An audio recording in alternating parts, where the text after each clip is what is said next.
दोस्तों, हजारों सदियां बीत गई।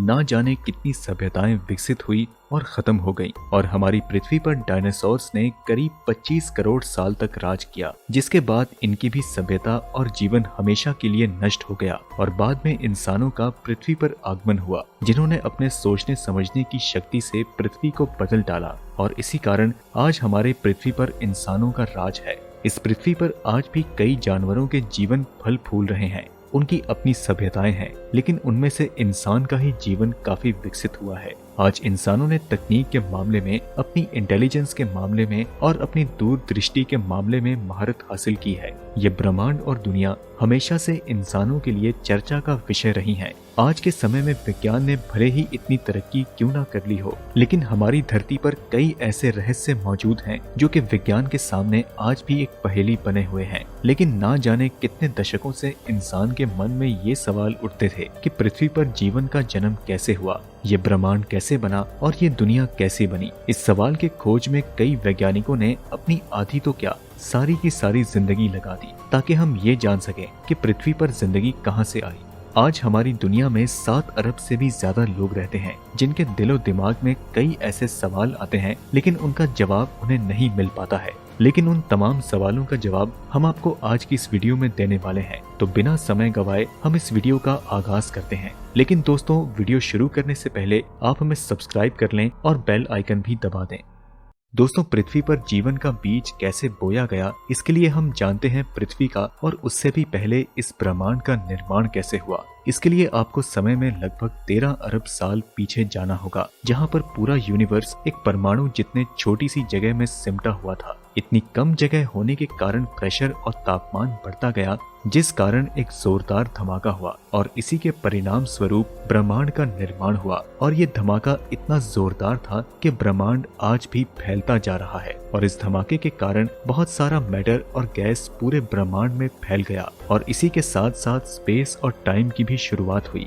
इसी स्पेस में सारे मैटर यानी कि पदार्थ और गैस इकट्ठे होकर बादल का रूप लेने लगे। ये प्रक्रिया अरबों सालों तक बिना रुके चलती रही, जिसके बाद लगभग 4.5 अरब साल बाद इन मैटर और गैसों में गुरुत्वाकर्षण बल जागा, जिसके परिणाम स्वरूप ये एक जगह में सिमटने लगी। इन गैसेस में हाइड्रोजन और हीलियम की मात्रा सबसे ज्यादा थी, जो कि बाद में गैसियस क्रियाएं करने लगी, जिस कारण दोस्तों ऊष्मा और दबाव बढ़ता गया, जिसके एक समय बाद हमारे सौर मंडल में जबरदस्त एनर्जी का ब्लास्ट हुआ, और इसी कारण हमारे सूर्य का जन्म हुआ।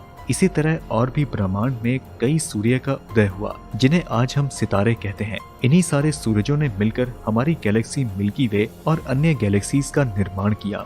जब हमारे सूर्य का जन्म हुआ, तब ये पहला समय था जब पूरा सौर मंडल रोशनी से जगमगा उठा था, और उस समय अंतरिक्ष का नजारा बेहद ही कमाल का था। और अभी भी सौर मंडल में गैस और मैटर के बहुत ही बड़े बड़े विशालकाय बादल फैले हुए थे, और उनमें भी गुरुत्वाकर्षण बल जागा, लेकिन वो हमारे सूरज से कम था। और इसी कारण ये एक जगह पर सिमट कर बड़े बड़े गैस के गोले के रूप में एक ग्रह का रूप लेने लगे, जो कि बाद में जुपिटर और सैटर्न जैसे गैसियस प्लैनेट बन गए। और बचे हुए ठोस मैटर के छोटे छोटे कण आपस में टकराकर जुड़ने लगे, जिस कारण ये बड़े बड़े गोल आकार के रूप लेने लगे और साथ साथ सूर्य का चक्कर काटने लगे। ये प्रक्रिया सालों साल चलती रही, जिस कारण इनका आकार बड़ा होकर एक ग्रह का रूप लेने लगा, और इनमें हमारी पृथ्वी के साथ साथ मरकरी, वीनस और मार्स जैसे ग्रहों का भी जन्म हुआ। और इसी के साथ उन पिंडों में और भी एस्टेरॉयड टकराकर जुड़ते गए और इनके आकार को बड़ा बनाते गए। कई मिलियन साल तक गुरुत्वाकर्षण शक्ति ऐसे पत्थरों और चट्टानों को धरती बनाने के लिए जोड़ती रही। उस समय 100 से भी ज्यादा ग्रह सौरमंडल में सूर्य का चक्कर काट रहे थे। चट्टानों के आपस में टकराने के कारण धरती एक आग के गोले के रूप में तैयार हो रही थी, जिसके फलस्वरूप लगभग 3 अरब साल पहले धरती का तापमान लगभग 1200 डिग्री सेल्सियस था। अगर धरती पर कुछ मौजूद था तो वो सिर्फ उबलती हुई चट्टानें, कार्बन डाइऑक्साइड, नाइट्रोजन और वाटर वेपर था। एक ऐसा माहौल था जिसे हम चंद पलों में दम घुटने से मर जाते। ये भयानक और डरावना नजारा नर्क से भी बदतरीन था। दोस्तों, उस समय कोई भी सख्त सतह नहीं थी, कुछ था तो बस ना खत्म होने वाला उबलता लावा। उसी समय एक नया ग्रह जो कि धरती की तरफ बढ़ रहा था, उसका आकार मंगल ग्रह जितना था। उसकी गति 50 किलोमीटर प्रति सेकंड थी, जो कि बंदूक से चलाई गई गोली से 20 गुना ज्यादा है। जब ये धरती की सतह से टकराया तो एक बहुत ही बड़ा धमाका हुआ और वह हमारी धरती में समा गया, और इसके बाद कई हजार सालों तक गुरुत्वाकर्षण अपना काम करती रही और धरती से निकले हुए कण कई हजार सालों तक इकट्ठा होकर धरती के आसपास घूमते रहे, जिन्होंने बाद में बड़ा होकर चांद का रूप ले लिया, जो कि उस समय 22,000 किलोमीटर दूर था और आज के समय में ये 4 लाख किलोमीटर दूर है। दोस्तों, इस समय चांद के नजदीक होने के कारण दिन और रात केवल 6 घंटे का होता था, जिससे कि दिन जल्दी बीत रहे थे। लेकिन धीरे धीरे धरती में बदलाव आने लगे, जिसके बाद 2.5 अरब साल पहले पृथ्वी की उत्पत्ति होने के बाद अंतरिक्ष में बचे हुए बहुत ही विशालकाय एस्टेरॉयड का धरती पर हमला होने लगा। लेकिन दोस्तों, ये घटना हमारे लिए खुशी की बात थी। दरअसल अंतरिक्ष से गिरते इन एस्टेरॉयड्स में एक अजीब से क्रिस्टल थे, जो कि नमक और पानी के बने हुए थे, और इनके गिरने से हमारी पृथ्वी पर महासागर का निर्माण हुआ। अब आपके मन में ये सवाल आ रहा होगा कि आखिर उल्का में मौजूद इतने कम पानी से महासागर की उत्पत्ति कैसे हो सकती है? तो इसका जवाब है कि ये उल्का धरती पर 20 करोड़ साल तक गिरते रहे और इसी कारण धरती पर काफी सारा पानी इकट्ठा हो गया, जिसके बाद यहाँ पर पानी का इकट्ठा होने के कारण ही धरती की ऊपरी सतह ठंडी होने लगी और उबलती हुई चट्टानें ठंडी होने के कारण सख्त होने लगी। लेकिन धरती के अंदर मौजूद लावा उसी रूप में मौजूद रहा। धरती का ऊपरी तापमान 70 से 80 डिग्री सेल्सियस हो चुका था और धरती की सतह भी काफी सख्त हो चुकी थी। धरती में बदलाव लाने के लिए ये तापमान और हालात एकदम सही थे। आज जो पानी हम पीते हैं वो कई बिलियन साल पहले का है। इस पानी के नीचे सारी सख्त सतह ढक चुकी थी। चांद के नजदीक होने के कारण उसके द्वारा लगने वाले गुरुत्वाकर्षण से धरती पर एक तूफान आने लगा, जिसने धरती पर उथल पुथल मचा दी। समय के साथ साथ चांद धरती से दूर होता गया और तूफान शांत हो गया और पानी की लहरें भी शांत हो गई।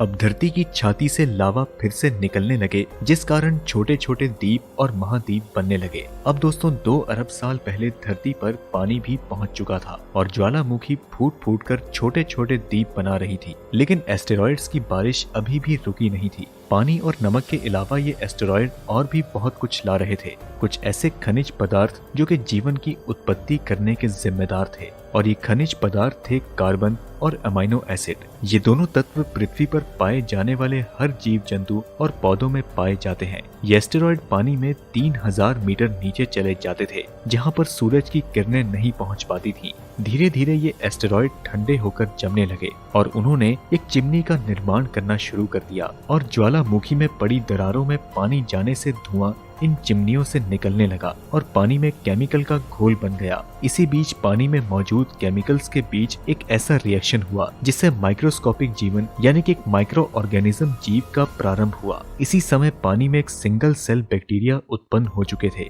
ये वो समय था जब समुद्र की निचली सतह पर चट्टानों जैसे बड़े पत्ते उग रहे थे। उन्होंने एक कॉलोनी बना रखी थी जिन पर जीवित बैक्टीरिया थे। इन पत्तों को स्ट्रोमेटोलाइट कहा जाता है। ये बैक्टीरिया सूर्य की रोशनी से अपना भोजन बनाते हैं और इस प्रक्रिया को आज हम फोटोसिंथेसिस कहते हैं, जिसमें ये सूर्य की किरणों की ताकत से कार्बन डाइऑक्साइड और पानी को ग्लूकोज में बदल देता है और इसे शुगर भी कहा जाता है। इसके साथ ही ये एक बाई प्रोडक्ट छोड़ता है जो कि ऑक्सीजन गैस होती है। और इसी तरह दोस्तों, ऑक्सीजन भी पृथ्वी पर आ चुकी थी और समय की गति के साथ सारा सागर ऑक्सीजन गैस से भर गया। ऑक्सीजन के कारण पानी में मौजूद लोहे को जंग लगा, जिससे कि लोहे के अस्तित्व की पहचान हुई। लहरों के ऊपर ऑक्सीजन वायुमंडल में प्रवेश कर चुकी थी। यही वो गैस है जिसके बिना धरती पर जीवन असंभव है। जिसके बाद लगभग 2 अरब साल तक ऑक्सीजन गैस का स्तर बढ़ता रहा। धरती के घूमने का समय भी कम होता रहा और दिन बड़े होने लगे।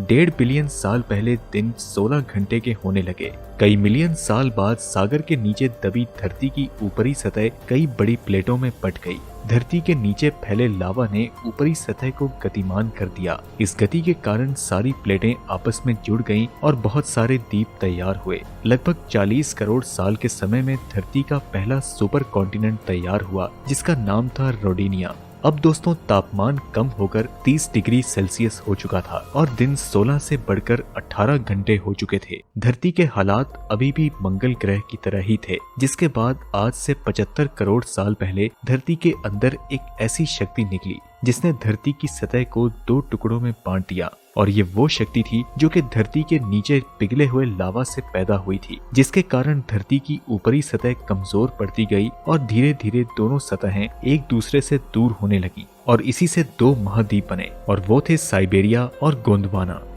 लेकिन दोस्तों, अभी भी पानी के अलावा जमीन पर जीवन पनपने का समय नहीं हुआ था। धरती पर ज्वालामुखी फटने का सिलसिला अभी भी जारी था। ज्वालामुखी के साथ निकलने वाले लावा के साथ निकलती थी गैसेस और हानिकारक कार्बन डाइऑक्साइड, जो कि वातावरण में फैलकर सूरज की किरणों को सोखना शुरू कर रहे थे और इससे धरती का तापमान बढ़ने लगा। बढ़ते तापमान के कारण सागर के जल से भाप बनकर आसमानों में जाकर बादलों का रूप लेने लगे और जब बाद में ये बरसे तो वातावरण में उपस्थित कार्बन डाइऑक्साइड से मिलकर एसिड रेन की बारिश करने लगे। ये पहला समय था जब पूरी पृथ्वी पर बारिश हुई थी। बारिश के साथ आने वाले कार्बन डाइऑक्साइड को चट्टानों और पत्थरों ने एब्जॉर्ब कर लिया था, जिस कारण वातावरण में कार्बन डाइऑक्साइड खत्म होने लगे और इसके परिणाम स्वरूप कुछ हजार सालों में तापमान घटकर -50 डिग्री सेल्सियस हो गया। इसी स्थिति में धरती आइस एज यानी कि हिम युग में समा गई। चारों तरफ बर्फ होने के कारण सूरज की किरणें धरती से रिफ्लेक्ट हो जाती थी और तापमान बढ़ नहीं पाता था और दूसरी तरफ बर्फ और भी ज्यादा बढ़ती चली जा रही थी।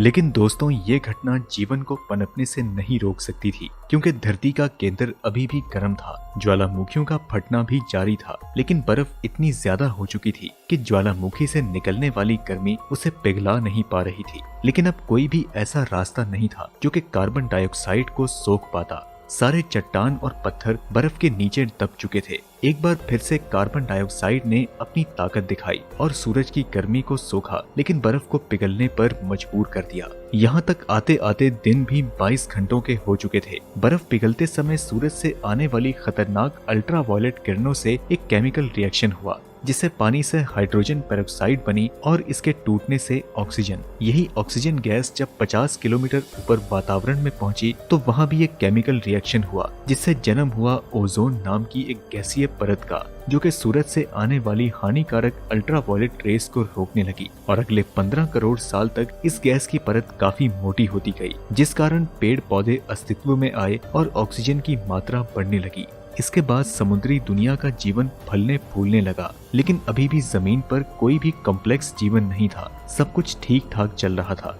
इसी समय टिक्टेलिक नाम की मछली ने हिम्मत जुटाकर जमीन पर आकर जमीनी दुनिया में जीने की कोशिश की, जिस कोशिश में ये कामयाब हो गई और अगले 15 करोड़ साल में विकसित होकर इसने समुद्र को छोड़कर जमीनी दुनिया को अपना ठिकाना बनाया। इसके साथ ही ड्रैगन फ्लाई का जन्म हुआ और कई अनेकों जीव बनने लगे। ऑक्सीजन की मात्रा ज्यादा होने के कारण इनकी हड्डियां और मांसपेशियां बड़ी तेजी के साथ बढ़ रही थी। तभी कुछ हजारों साल बाद अचानक वातावरण में बदलाव आया। अचानक लावा धरती से बाहर निकलकर जमीन में फैलने लगा और दूर दूर तक बड़े बड़े ज्वालामुखी फटने लगे, जिस कारण 80% जमीनी जीव मारे गए और धीरे धीरे पेड़ पौधे भी विलुप्त होने लगे। ज्वालामुखी के फटने से सल्फर डाइऑक्साइड गैस निकली और बारिश में वो गैस से मिलकर सल्फ्यूरिक एसिड बन गई, जिसने सब कुछ जला डाला और इसी कारण से कार्बन डाइऑक्साइड की मात्रा बढ़ने लगी। तापमान बढ़ने लगा और पानी का कुछ हिस्सा सूखने लगा। बचे हुए 20% जानवर जमीन के भीतर जाकर अपना जीवन गुजारने लगे। ज्वालामुखी के फटने और लावा के बिखरने से दोनों महाद्वीप फिर से जुड़ गए और 25 करोड़ साल पहले दोबारा से एक सुपर कॉन्टिनेंट बना, जिसका नाम था पैंगिया, जो कि एक ध्रुव से दूसरे ध्रुव तक फैला हुआ था। एसिड रेन का असर खत्म हो रहा था। बारिश फिर से शुद्ध हो रही थी, जिससे फिर से समुद्र का जल स्तर बढ़ा। सागर का पानी भी नीला हो चला था और हमारी धरती ब्लू प्लेनेट बन चुकी थी। पेड़ पौधे दोबारा से उगने लगे।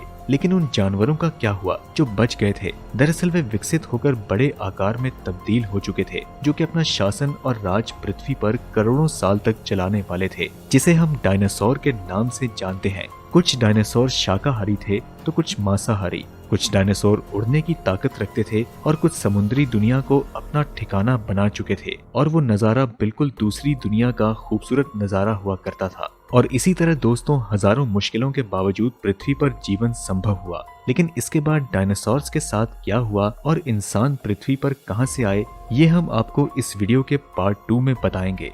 तो दोस्तों, अगर आपको ये वीडियो पसंद आई तो इसे लाइक करें और अपने दोस्तों के साथ ज्यादा से ज्यादा शेयर करें और अपने विचार हमें कमेंट के माध्यम से जरूर बताएं। हम मिलते हैं आपसे अगली वीडियो में। तब तक के लिए नमस्कार।